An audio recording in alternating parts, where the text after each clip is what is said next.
سلام بچه، به پارت اول ماینکرافت آرتور خوش اومدید و الان اولین کاری که میخوایم کنیم میریم چوب میکنیم و پشمام ویلیج. به خدا بچه من کردیو نکردم. میریم توی ویلیج فعلا. ویلیج اگه بلک اسمیت داشته باشی که نونه اون تو روغنه. میبینیم بلک اسمیت داره. نه بلک اسمیت مثل این که نداره. و میریم فعلا چستای ویلیج رو میگردیم ببینیم چه وسایلی توش داره.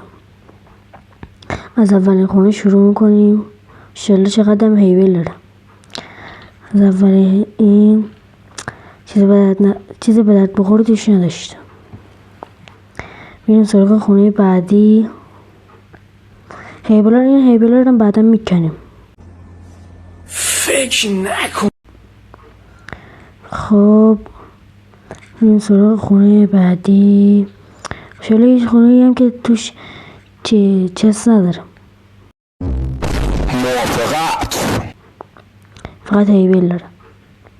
ویلیج به درد نخوریم. موافقت. فقط هیبلاش خوبه. موافقت. فعلا هیبلا رو بکنیم، بعد بریم سراغ ماین سنگ و این چیزا. و بچه اگه لایک های این ویدیو به 10 تا برسه پارت بعدی رو هم میذاریم.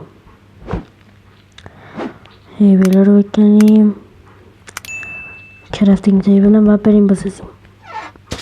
خب این از این.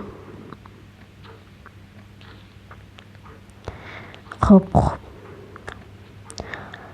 بچه لایک و ساب هم یادتون نره، حتما به لایک و ساب کنید تا بشین 300 تایی.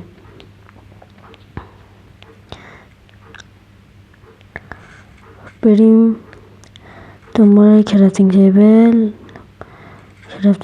حالا چوب بریم دنبال چوب. خب بریم دنبال چوب.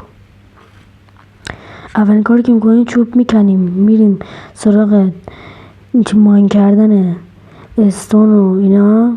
بعد میریم دنبال ماین کردن آیرون و همین دیگه.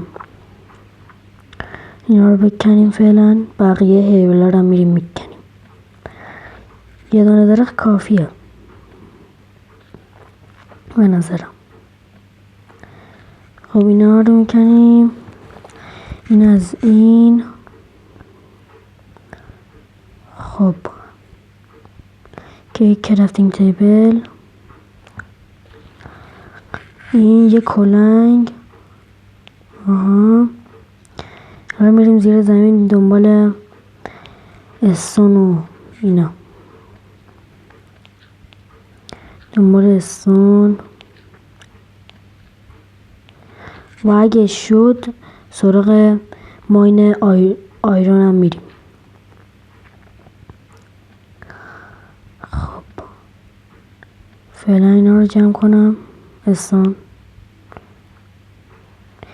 رو جمع کنیم، وسایل استونی بسازیم و اگه شد این پارت میریم آیرون میکنیم و فول آیرون میشیم. اگه نشد پارت بعد.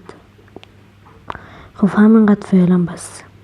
اندازه یه دونه کلنگ و شمشیر میشه. خب این از این شمشیر، اینم عکس. این هیبلا رو هم تبدیل کنیم. خب چند دسته که فکر کنم بشه. موافقت. و از قسمت های بعدم بازار ویلیجر رو اینا رو هم درست میکنیم برای ترید. فعلا کم غذا درست کنیم. چیز خاصی نداشت ولی این ویلیج دیگه. و یه دونه بیس هم باید برای خودمون بسازیم. فعلا بریم. خب اینجا چیز دارم، اسمش یادم رفته. خب میریم توی این این بود. اینو میکنید. خب دیگه چیزی هم نداره دیگه خونه. همین خونه فکر کنم خوب باشه برای چیز. هم نمیده.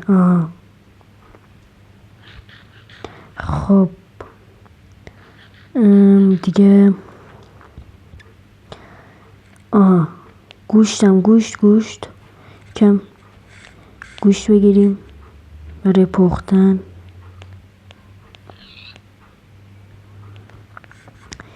بعد یکم میکسی کنیم. بعد یه جایی هم بزنیم برای بیشتر شدن ویلیجرها. مرغ هم بکشیم.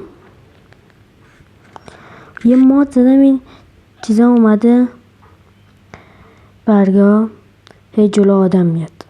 از قسمت بعد مادر رو برمیدارم. خب فعلا همینو بس. نون زیاد داریم. این گاوم به درد میخوره. برای چرمش برای تزیین خونه به درد میخوره. و همین دیگه. و فعلا تا پارت بعد گود بای.